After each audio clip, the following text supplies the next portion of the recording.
Graça e paz, irmãos. Bom dia a cada um de vocês. É uma alegria nós estarmos reunidos diante do Deus, Senhor, Criador de todas as coisas, aquele que era, aquele que é, aquele que virá, aquele que tem as nossas vidas em suas mãos, aquele que tem o controle de todas as coisas, aquele que é soberano, aquele que é supremo, aquele que nós amamos porque Ele nos amou primeiro, aquele que entregou o seu Filho para morrer por nós, aquele que nos transportou do reino das trevas para o reino do seu Filho amado, aquele em quem nós temos a redenção, aquele em cuja coxa está escrito Rei dos Reis e Senhor dos Senhores, aquele que é digno de receber toda a honra, toda a glória e toda a adoração, no céu, na terra e até mesmo debaixo da terra. A Ele seja a glória eternamente. Amém.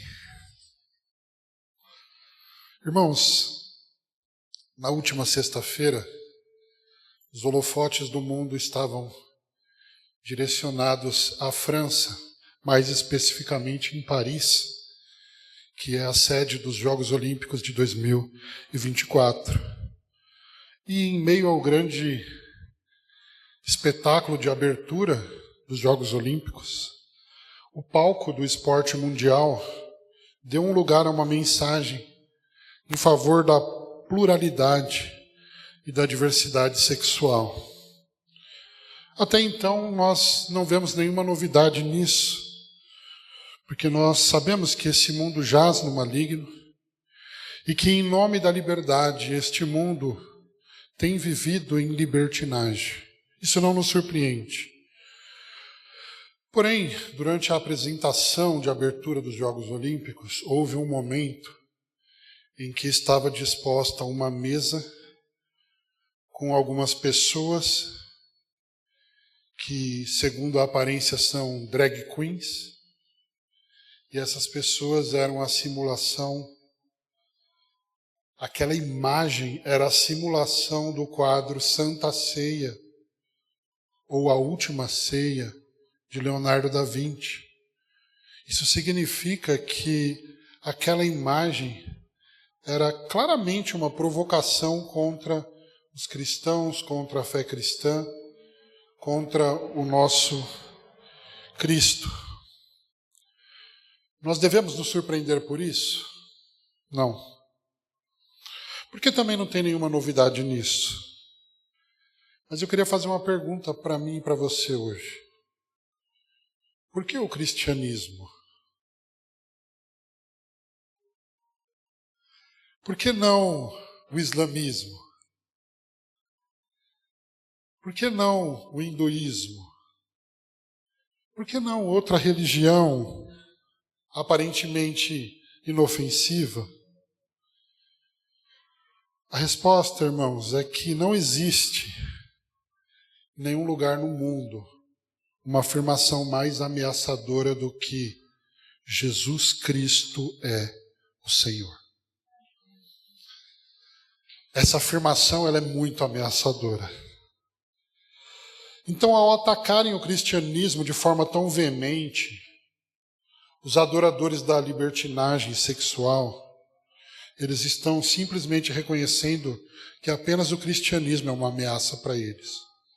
Parece que as outras religiões não há necessidade de provocá-las, mas somente a que realmente é influente, a que realmente apresenta-se como uma ameaça para eles.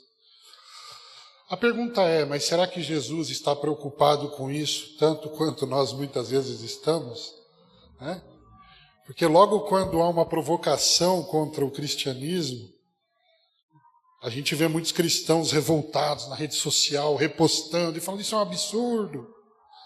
E de fato é um absurdo. Mas se Jesus tivesse a oportunidade de responder a essas provocações hoje, como será que ele responderia? Eu creio que o texto de Mateus 10, 25 a 26 nos mostra o que Jesus provavelmente diria. Ele disse o seguinte nesse texto: basta ao discípulo ser como seu mestre e ao servo como seu senhor. Se chamaram Beelzebu, o dono da casa, quanto mais aos de sua família. Portanto, não os temais. Gente, essa era a atitude e a tranquilidade de Jesus quando ele mesmo ou quando os seus discípulos eram perseguidos. E nós lembramos muito bem que quando Pedro confessou pelo Espírito que Jesus era o Messias, qual foi a resposta do mestre para Pedro? Ele disse: hã?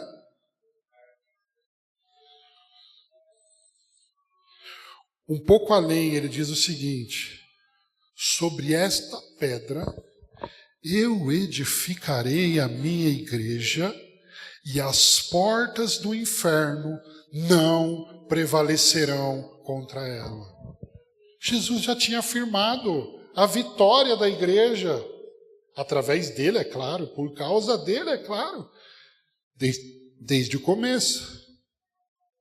Sabe o que isso significa, irmãos? Que não importa quantas perseguições no mundo sejam dirigidas contra os cristãos, o reino continuará crescendo até o dia em que todo joelho se dobrará e toda língua confessará que Jesus Cristo é o Senhor para a glória de Deus Pai. É isso que vai acontecer. Ou seja, o reino de Cristo pode até ser perseguido, mas ele nunca é de fato, efetivamente ameaçado. O reino de Cristo não é ameaçado. O que isso tem a ver com Colossenses? Tudo. Eu convido você a abrir a sua Bíblia em Colossenses capítulo 1.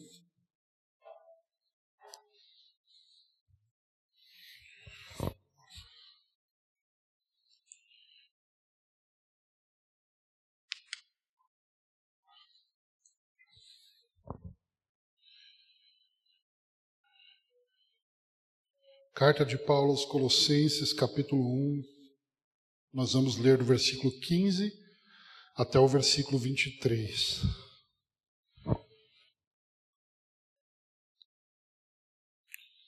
A palavra do Senhor nos diz: Ele é a imagem do Deus invisível, o primogênito sobre toda a criação, porque nele foram criadas todas as coisas no céu e na terra, as visíveis e as invisíveis, sejam tronos, sejam dominações, sejam principados, sejam poderes, tudo foi criado por ele e para ele. Ele existe antes de todas as coisas e nele tudo subsiste. Ele também é o cabeça do corpo, que é a igreja. É o princípio, o primogênito dentre os mortos, para que em tudo tenha o primeiro lugar, ou dependendo da sua versão, a supremacia. Porque foi da vontade de Deus que nele habitasse toda a plenitude. E havendo feito a paz pelo sangue da sua cruz, por meio dele reconciliasse consigo mesmo todas as coisas, tanto as que estão na terra, como as que estão no céu. A vós também, que no passado éreis estrangeiros e inimigos no entendimento, por causa das vossas obras más, agora ele vos reconciliou no corpo da sua carne pela morte, a fim de vos apresentar santos, inculpáveis e irrepreensíveis diante dele, se é que permaneceis na fé, fundamentados e firmes, sem vos afastar da esperança do evangelho que ouvistes e que foi pregado a toda criatura debaixo do céu, do qual eu, Paulo, me tornei ministro. Irmãos, o apóstolo Paulo estava preso em Roma quando ficou sabendo, através de um homem chamado Epáfras, que a igreja de Colossos estava sendo influenciada por uma heresia muito perigosa. Os propagadores dessa heresia, para vocês terem uma ideia, eles ensinavam que a salvação poderia ser obtida mediante um conhecimento secreto. Ela poderia ser alcançada através de determinado conhecimento que somente eles possuíam, que os apóstolos não possuíam, segundo esses mestres. É tipo esse pessoal que hoje diz, quer saber mais? Arrasta para cima. Mais ou menos nessa onda. Esses hereges acreditavam que havia uma hierarquia angelical que dominava o espaço entre Deus e os seres humanos e que esses anjos controlavam os corpos celestes, os planetas e até mesmo o destino dos homens. Segundo esse falso ensino, esses anjos funcionavam como uma espécie de controladores de acesso até Deus. Eles exigiam adoração para que eles pudessem mediar o caminho dos homens através do espaço, chegando até Deus. É isso que essa heresia ensinava. E além disso, era necessário que as pessoas, segundo esse falso ensino, se submetessem a uma série de práticas, como a circuncisão, regras alimentares, guarda de dias, abstenção de práticas e de coisas diversas. Aqui, então, irmãos, haviam vários perigos, muitos perigos sérios. Olha só, a promessa da salvação através do conhecimento secreto, a crença de que anjos ou demônios estavam no controle do universo, a exigência de que se praticasse adoração a anjos e demônios, a ideia de que esses anjos pudessem mediar o caminho até Deus, e práticas legalistas como forma de alcançar a perfeição nesta vida e a salvação por meio dessas práticas.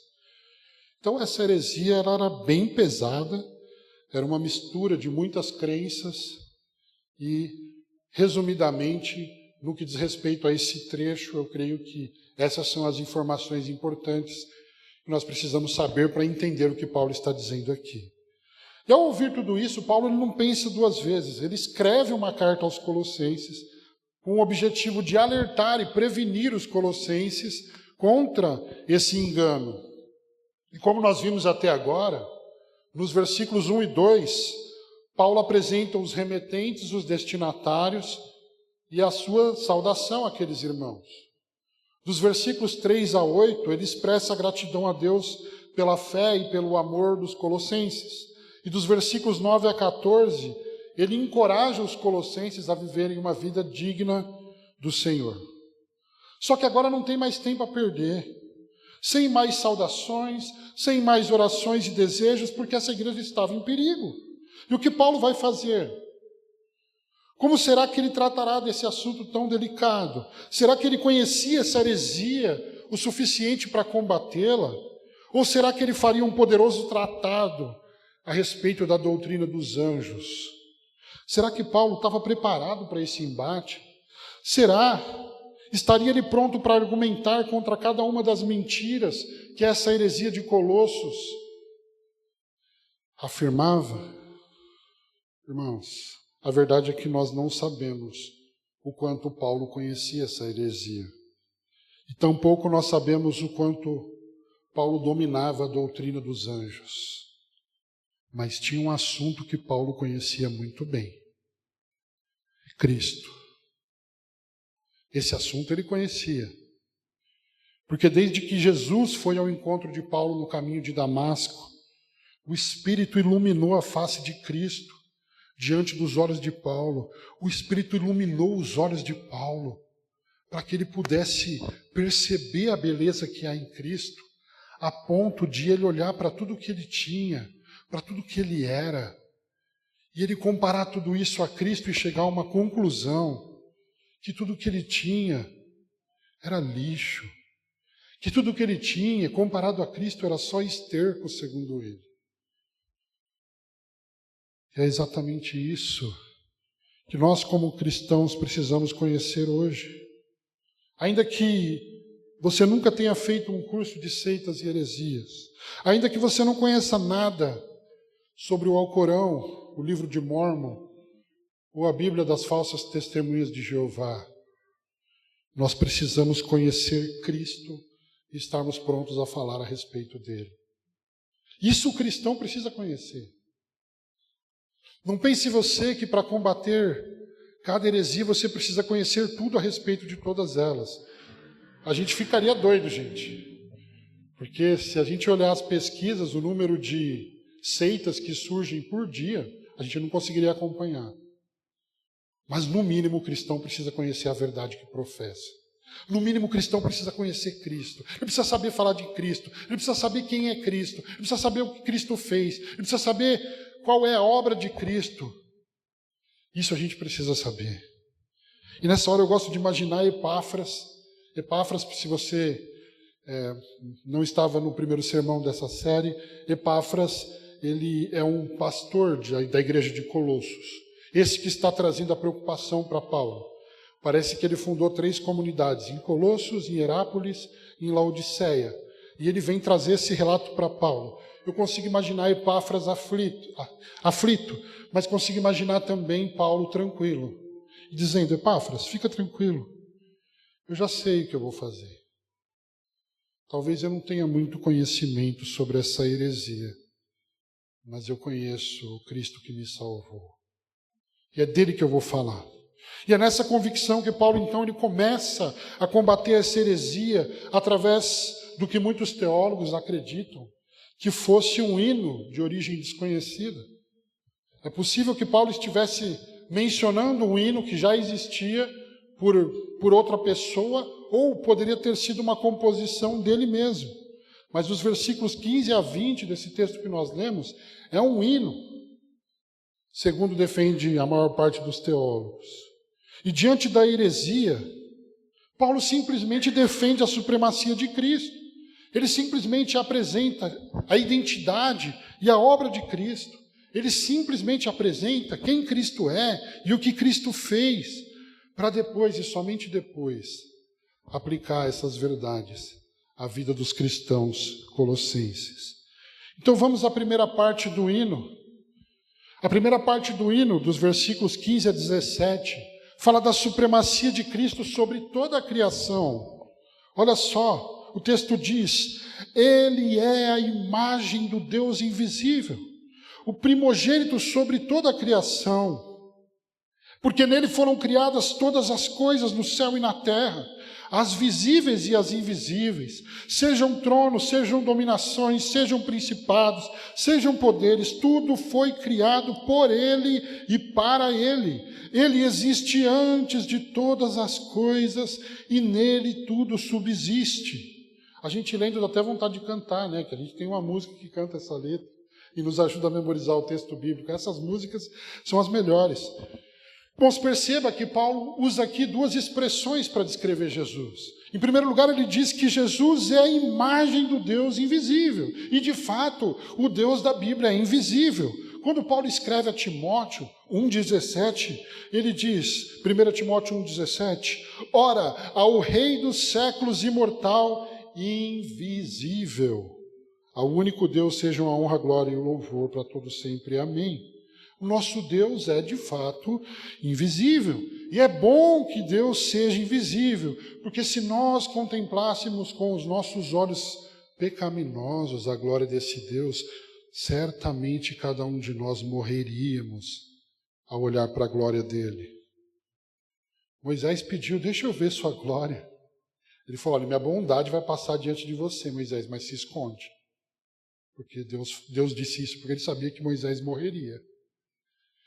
E Moisés não pôde olhar para Deus de frente, senão, de fato, ele morreria.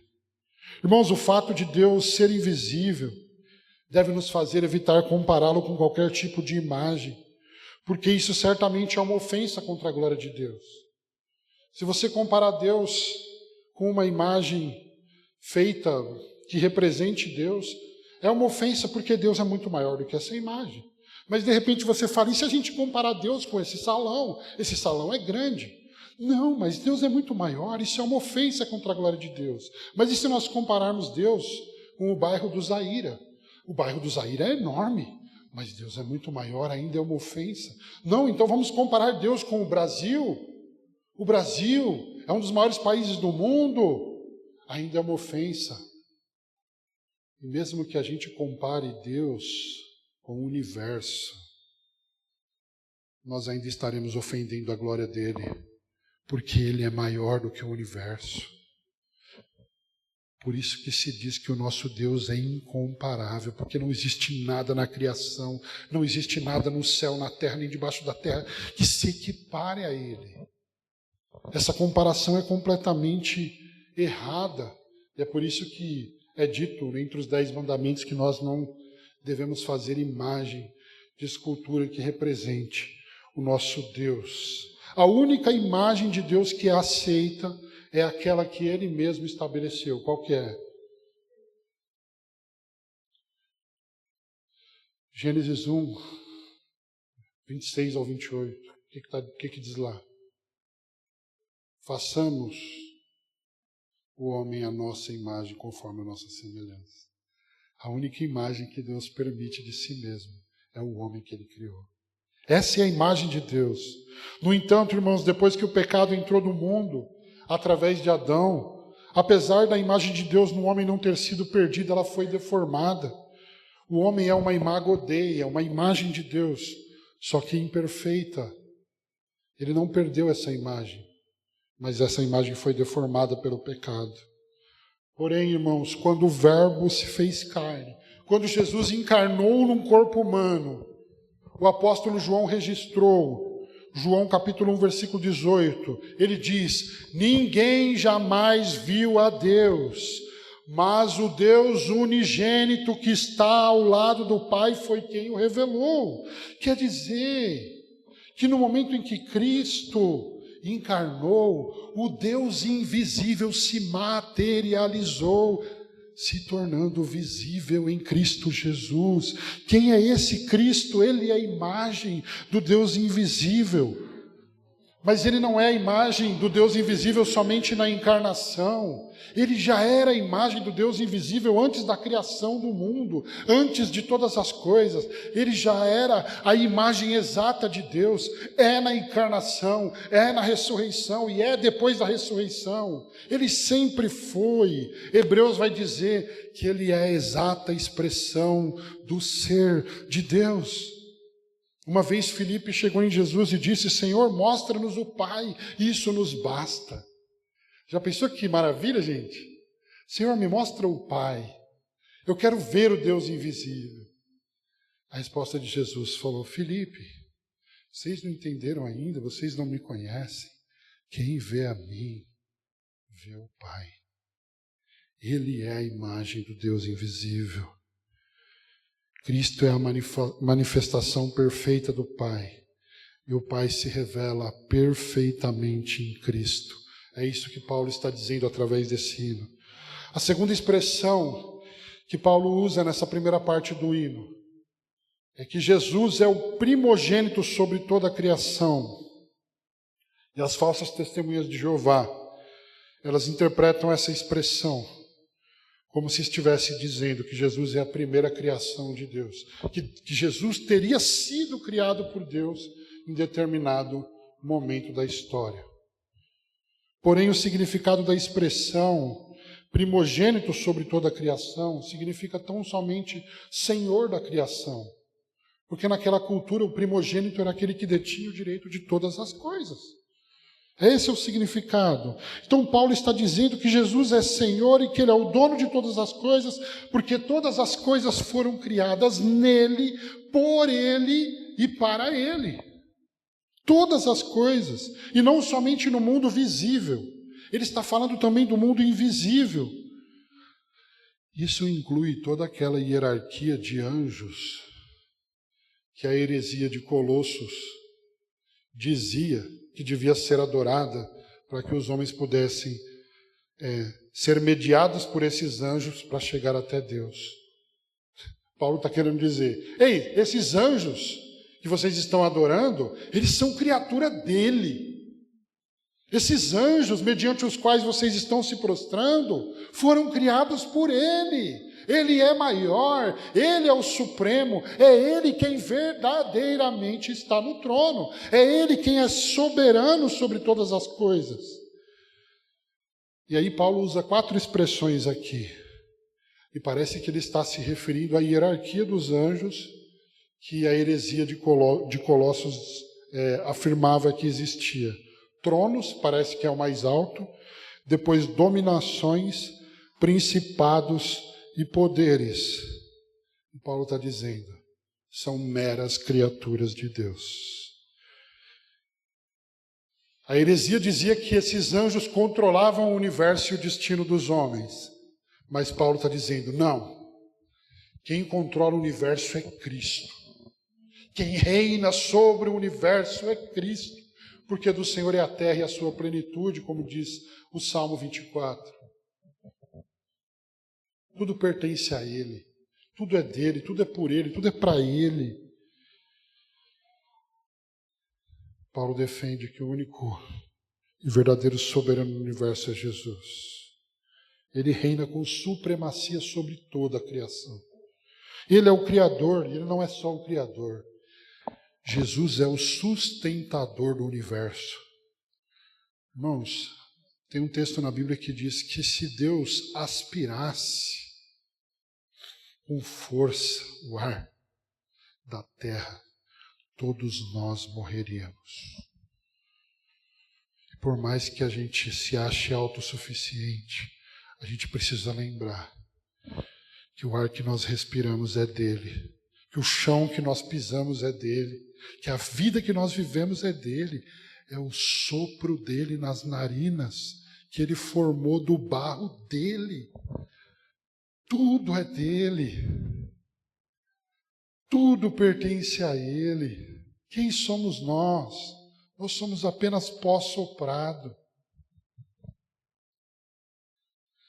Depois de defender a supremacia de Cristo sobre toda a criação, na segunda parte do hino, Paulo passa a defender a supremacia de Cristo sobre a nova criação. Veja comigo, versículos 18 a 20. A supremacia de Cristo sobre a nova criação, olha só. Ele também é o cabeça do corpo, que é a igreja. É o princípio, o primogênito dentre os mortos, para que em tudo tenha o primeiro lugar. Porque foi da vontade de Deus que nele habitasse toda a plenitude, e havendo feito a paz pelo sangue de sua cruz, por meio dele, não dos anjos, reconciliasse consigo mesmo todas as coisas, tanto as que estão na terra, como as que estão no céu. Irmãos, nesse trecho, Paulo também usa 2 expressões para descrever Jesus. Quais são as 2 expressões que ele usa na primeira parte do hino? Ele é a imagem do Deus invisível e o primogênito de toda a criação. Agora ele diz que Jesus é o cabeça do corpo. Isso significa que Jesus não é apenas criador e sustentador do mundo, mas ele também é o criador e sustentador da igreja, que é o seu corpo. Às vezes nós achamos que a igreja está em nossas mãos, mas não está. A igreja não está nas mãos de nenhum homem. A igreja está nas mãos do Cristo, que é o dono e Senhor dela. É muito legal quando Paulo diz, quem é Paulo, quem é Apolo, quem é Cefas. Cristo não está dividido. A igreja é dele. É como se Paulo estivesse dizendo, ei gente, Paulo vai morrer, Pedro vai morrer, Apolo vai morrer, mas Cristo reinará eternamente. Ele não é só sustentador de toda a criação e criador, mas ele é o criador e sustentador da igreja. A igreja continua, não é porque nós somos poderosos. A igreja continua, não é porque nós somos esforçados. A igreja continua, não é porque haja em nós qualquer habilidade humana para fazer a igreja seguir aí diante. A igreja continua porque é o Espírito que, por meio da palavra, dá vida para essa igreja e faz com que vales de ossos secos formem exércitos. É o Espírito através da palavra que sopra em mim e você e nos mantém vivos. Não são os nossos méritos, não é a nossa bondade, não são as nossas qualidades. É Ele que faz isso, de forma que nós não sabemos. Lembra na Bíblia quando Gamaliel falou, olha, eu acho que vocês estão pelejando contra Deus aí. A tese de Gamaliel tem uma parte que está errada, mas uma coisa é fato. Ninguém pode impedir o agir de um Deus soberano. Por que a igreja é perseguida? Porque pessoas queimaram a Bíblia ao longo da história, mataram cristãos, lançaram cristãos em arenas para serem comidos por leões, e a igreja continua. Porque a igreja não é sustentada por homens. Ela é sustentada pelo cabeça do corpo, Jesus Cristo. É Ele que nutre os membros do corpo para que haja desenvolvimento e crescimento em cada um. E também é Ele que comanda e fortalece o corpo para o cumprimento dos seus propósitos. Os colossenses não precisavam ter medo, irmãos, de anjos ou de espíritos malignos. Paulo está dizendo, porque era o Senhor que reinava sobre a igreja. Tem uns crentes meio estranhos aí, né? Tem medo de demônio. Uma vez um amigo meu, ele me ligou 2 horas da manhã, me chamando para expulsar demônio. Eu até brinquei com ele no telefone, eu falei, você nunca me chamou para um churrasco. Você me liga 2 horas da manhã para expulsar demônio, por que você não foi lá? Ele estava com medo, ele assumiu. Quando a gente estava no caminho, ele falou, eu morro de medo dessas coisas. Gente, não é a nossa santidade que expulsa demônio. Não é a nossa capacidade que expulsa demônio. Lembra quando Pedro, não tenho prata nem ouro, mas o que tens tu te dou, ele e João? O paralítico levantou em nome de Jesus. E aí Pedro disse o seguinte, por que vocês estão olhando para nós como se pelo nosso poder ou santidade esse homem ficou em pé diante de vocês? Não é o nosso poder e santidade, é o poder de Deus. Por isso a gente não precisa temer demônios. A gente não precisa temer espíritos malignos. A gente precisa temer o Senhor. O Senhor. E tremer diante dele. Porque ele sim pode fazer o nosso corpo perecer no inferno. E a alma também. Ele mesmo disse isso. Jesus disse isso. Mas o cristão não precisa ter medo de demônios. Os colossenses aqui estavam temendo mais anjos do que Deus. Como muitas igrejas hoje dão muito mais lugar a anjos no culto do que a Deus. Eu vejo anjos nesse lugar. Você fala, Jesus está aqui, o pessoal, anjos. O que é o seu anjo? Está acima de Jesus? Ou aqueles pregadores começam a falar, eu quero um querubim ali, eu quero um anjo ali. Eu falei, esse cara está dando ordens a anjos. Impressionante. A gente precisa estudar melhor a doutrina dos anjos. Mas aqui não vem ao caso. O que vem ao caso é que Jesus é o cabeça da igreja. É Ele que tem domínio de tudo. E a gente não precisa ter medo desses seres. A segunda expressão que Paulo usa na segunda parte do hino é: Ele é o primogênito dentre os mortos. Sabe o que isso significa, irmãos? Que Jesus é o primeiro a ressuscitar. E talvez você esteja pensando, não, mas espera aí, eu lembro de algumas pessoas que ressuscitaram antes de Jesus. Quais são? A filha de Jairo? Lázaro? Quem mais? O filho da viúva de Naim? Quem mais? No Antigo Testamento também tem, né? Através de Elias e Eliseu. Só que eu vou fazer uma pergunta para vocês. O que aconteceu com essas pessoas que foram ressuscitadas? Morreram de novo. Aliás, a Bíblia diz que quando Jesus ressuscitou, muitos mortos ressuscitaram. Mas o que aconteceu com esses mortos? Morreram de novo. E o que aconteceu com Jesus? Ressuscitou ao terceiro dia e reina para todo sempre. Por isso que ele é o primogênito dos mortos. porque ele venceu a morte, porque ele vive para sempre. E na família de Deus, então, ele é o nosso irmão mais velho, e nós somos irmãos uns dos outros. É assim que funciona. E além disso, irmãos, o fato de Deus ter, pelo Espírito, ressuscitado Jesus dentre os mortos, é a garantia de que os salvos também ressuscitarão no último dia. Sabe o que nós estávamos cantando aqui? Consolai-vos, nós seremos transformados. Nós seremos transformados. Aquilo que é corruptível vai embora e vai ser transformado em algo incorruptível. O processo de santificação estará completo. Não haverá mais pecado, irmãos. E nem consequência de pecados. E nem lágrimas. Olha que coisa maravilhosa. Às vezes a gente pensa na ressurreição de Jesus de uma forma muito distante. Mas na realidade a ressurreição de Jesus é a prova cabal de que todos os seus filhos não só ressurgirão espiritualmente nesta vida, através da pregação da palavra, mas ressurgirão no último dia e serão transformados para viver a eternidade diante dele. Essa é uma boa notícia. Isso é consolo para mim e para você.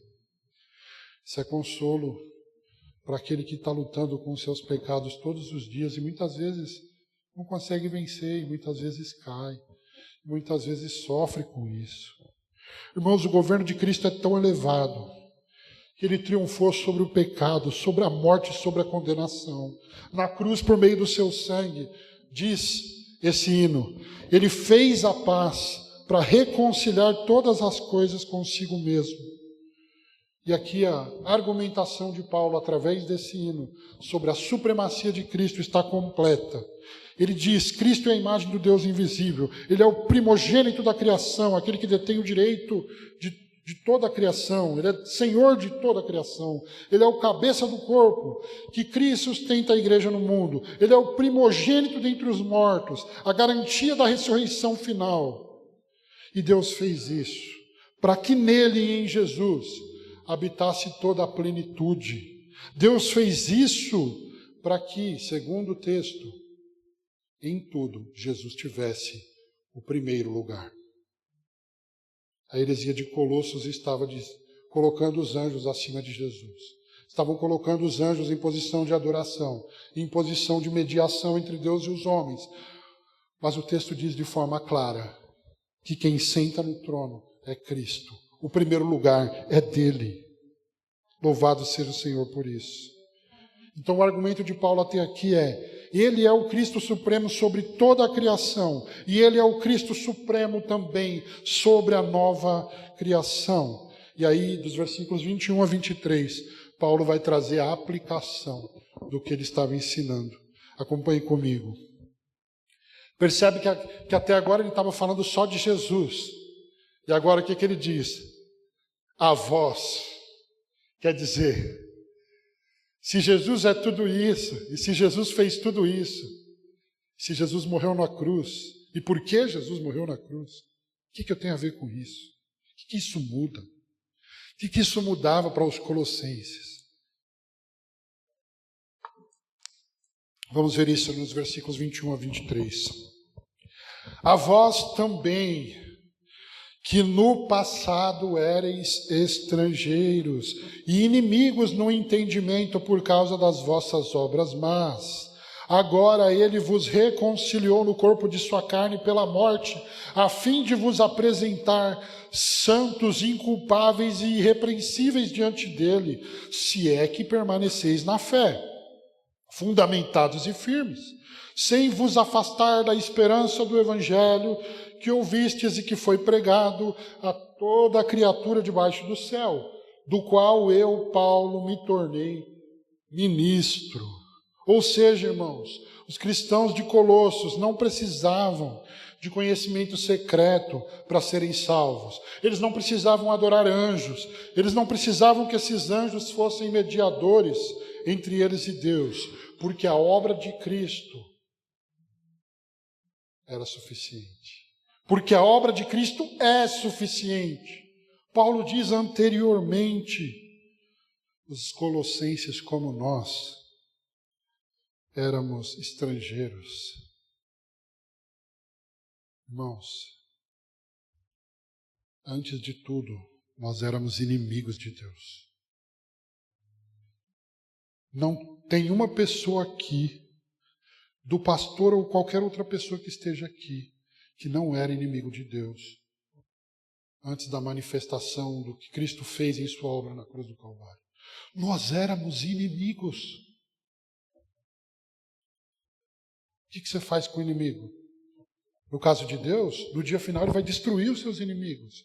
Nós éramos objeto da ira de Deus, dignos da condenação eterna. Nós estávamos mortos em delitos e pecados.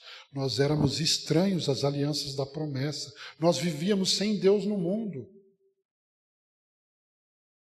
Essa era a nossa vida.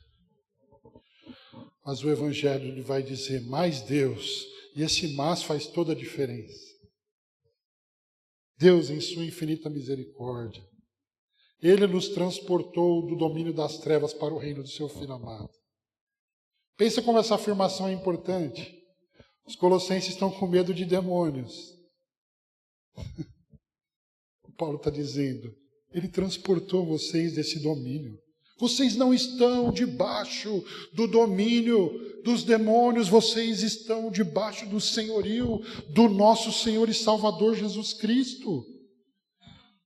As nossas obras eram más, amados, mas através da fé na obra de Jesus Cristo, assim como os colossenses,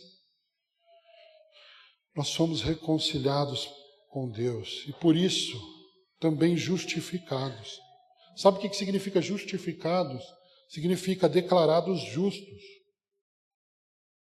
Deus nos declarou legalmente justos diante deles por causa da obra de Cristo. A justiça de Cristo foi imputada não só aos colossenses, mas a nós que cremos na obra que Jesus fez na cruz do Calvário. De forma que agora, quando o Pai olha para nós, Ele nos vê através de Cristo. Ele vê a justiça de Cristo. Então, Cristo, ao nos resgatar do domínio das trevas, Ele está nos apresentando agora perante o Pai como santos, inculpáveis e irrepreensíveis, segundo esse texto.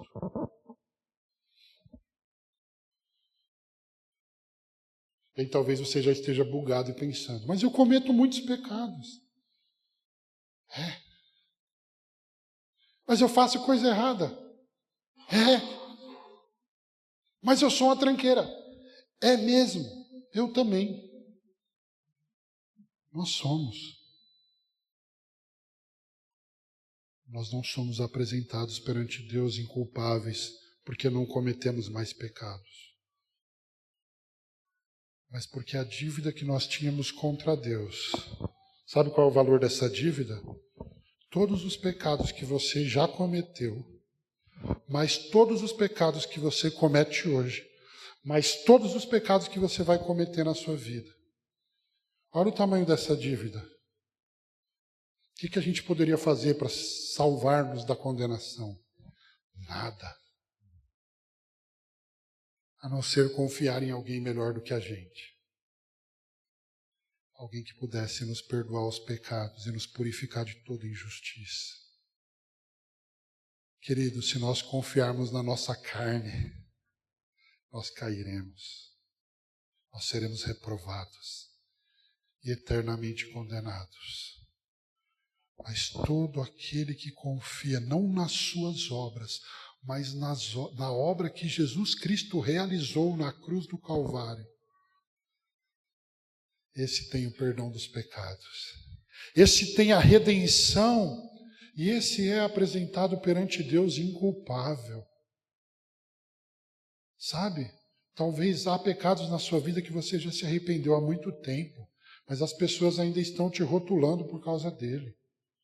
Sabe por quê? Porque os seres humanos, eles não são misericordiosos. Você comete um erro, eles ficam a vida toda dizendo aquele erro. para o ser humano não tem esperança de transformação e mudança, ele não coloca, não nos dá qualquer possibilidade de evolução, desenvolvimento, crescimento. Você vai sempre ser aquela pessoa que errou naquele momento da sua história. Mas por causa da obra de Cristo, diante de quem importa, diante de Deus, todo aquele que crê em Jesus Cristo é apresentado inculpável. Você entende por quê? Você entende por que essa graça nos impulsiona a viver para Cristo? Essas pessoas malucas. O quê? Você vai na igreja 3 vezes por semana? Você está maluco? O quê? Por que você vive dessa forma diferente? Nós o amamos porque Ele nos amou primeiro. Essa graça que nós recebemos, Deus nos apresentou inculpáveis diante dEle. E agora a gente vive para Ele. A escrita de dívida que era contra os colossenses foi cravada na cruz. E a escrita de dívida que era contra os crentes da Consumado foi cravada na cruz. Você não precisa ficar assim, ai meu Deus, cometi um pecado. Acho que Deus tirou meu nome do livro da vida. Olha, se você pensa assim é porque você está confiando no seu desempenho, não na obra de Cristo. Quem confia na obra de Cristo sabe que Ele pagou de uma vez por todas o preço por todos os nossos pecados. Ele cravou na cruz. Ele nos selou com o seu Espírito. Só que Paulo sempre joga aquela provocação final. Que a confirmação dessa salvação se dá por meio da perseverança. Porque senão a gente começa, não, já que Ele me aceitou, já que eu sou inculpável diante de Deus, eu vou viver no pecado. Eu vou viver a minha forma. Eu vou praticar o pecado. Esse pensamento é uma sinalização clara de uma pessoa que não foi salva por Cristo Jesus. Que não entendeu que a salvação que ele recebeu de graça custou o sangue do Filho de Deus. Quando nós entendemos que o nosso pecado custou o sangue do Filho de Deus, a própria graça com a qual Ele nos aceitou vai nos capacitar a perseverar até o fim. Por isso que Paulo diz, se é que permaneceis na fé. Ele está querendo dizer, eu estou falando que vocês são inculpáveis diante de Deus, porque vocês dizem crer em Jesus Cristo. E aí ele já joga essa no final. Se é que vocês permanecem na fé. Porque a confirmação daqueles que creem em Cristo é a perseverança que aparece em nossas vidas. Quem abandona Cristo no meio do caminho está dando um sinal de que não foi salvo. Quem deixa Cristo não foi salvo. Porque salvação não é um momento da vida. Salvação é justificação ontem, é santificação hoje e glorificação amanhã. Salvo é aquele que vai passar por essas 3 etapas. Ou você vai passar pelas 3, ou você não vai passar por nenhuma. É assim. Irmãos, para nós encerrarmos, esse texto não fala muito sobre o que devemos fazer, mas fala bastante sobre no que nós devemos crer. O falso ensino tinha uma promessa de salvação através do conhecimento. Mas Paulo apresentou Jesus como o único e verdadeiro Salvador do homem.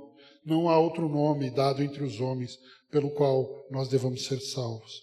A heresia propunha a crença de que os anjos controlavam o universo e o destino das pessoas. Mas Paulo apresentou Jesus como o único e verdadeiro Senhor do universo e da igreja, o Supremo Cristo que reina sobre a história. A falsa doutrina ensinava que era necessário praticar adoração aos anjos. Mas Paulo apresentou Jesus como o único nome que deve ser adorado entre os homens. Então nós não nos prostraremos diante de anjos, diante de estátuas ou diante de qualquer coisa. A heresia dizia que a hierarquia angelical podia mediar o caminho até Deus, mas Paulo apresentou Cristo como único mediador, reconciliador entre Deus e os homens. Não há outra forma de chegar até Deus. Eu sou o caminho, a verdade e a vida, disse Jesus. E ninguém vem ao Pai a não ser por mim. O engano recomendava práticas legalistas para alcançar a perfeição e a salvação. Mas Paulo apresentou Jesus como feitor da única obra capaz de salvar o pecador dos seus pecados, pela graça de Deus. Porque pela graça sois salvos por meio da fé. Isso não vem de vós, é dom de Deus, é presente de Deus, não vem de obras para que ninguém se glorie diante dele. Toda a glória da salvação, do começo ao fim, pertence a Deus. Por fim, irmãos, a heresia não foi capaz de destruir o reino de Cristo, nem de enganar os cristãos verdadeiros. Cristo permanece inabalável. 2000 anos se passaram e Cristo permanece inabalável. Deus fez todas essas coisas e continua fazendo, para que do começo ao fim, Cristo tenha o primeiro lugar.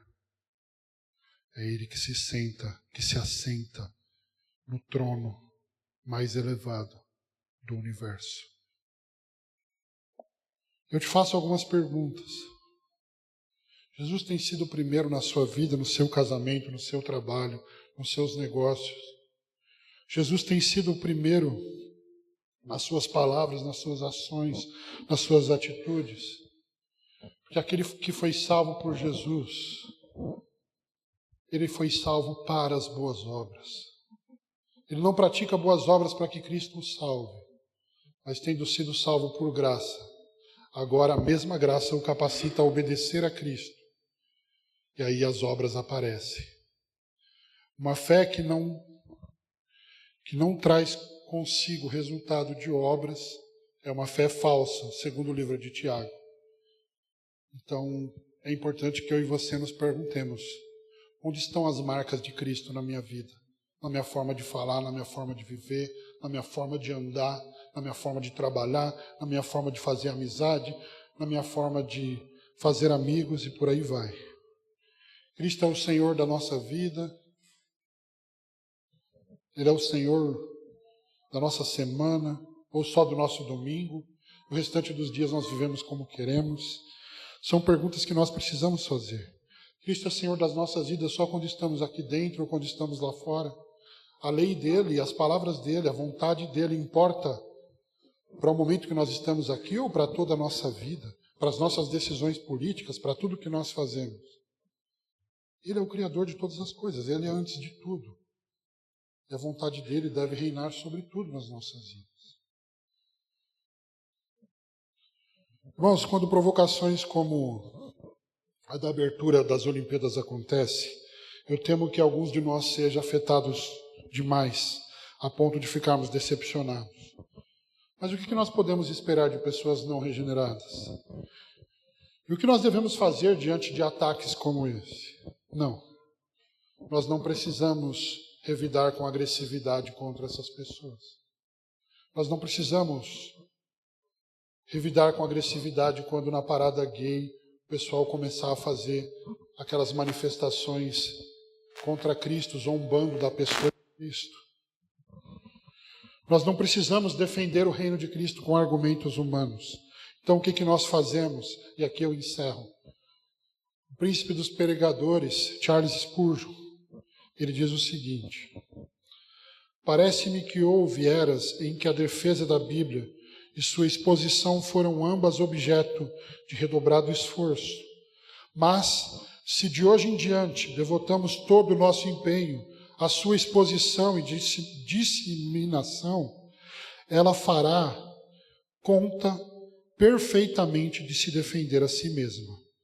Há um leão, não sei se você o vê, vejo-o nitidamente diante dos meus olhos. Um grupo de pessoas avança sobre o leão para atacá-lo, enquanto muitos de nós nos colocamos em sua defesa. Perdoe-me se faço uma sugestão discreta. Abra a porta e deixe que o leão saia. Ele cuidará de si mesmo. Veja, já se foram. Antes mesmo de usar a sua força, fugiram os que atacavam o leão. A infidelidade se combate com a difusão da Bíblia. A resposta a toda objeção contra a Bíblia é a Bíblia. Irmãos, a única coisa que nós precisamos continuar fazendo neste mundo, diante das zombações contra Cristo, é pregar a palavra dele, crendo nas palavras que Jesus disse, que ele está edificando a sua igreja, que as portas do inferno não prevalecerão contra ela. A gente não precisa nem entrar em treta com ninguém que está provocando Jesus, porque o próprio Jesus não está preocupado com isso. Em 26 de julho de 2024, as luzes olímpicas de Paris se apagarão, mas a luz de Cristo permanecerá brilhando para todo sempre. Vamos orar. Senhor, graças te damos por essa palavra. Graças te damos porque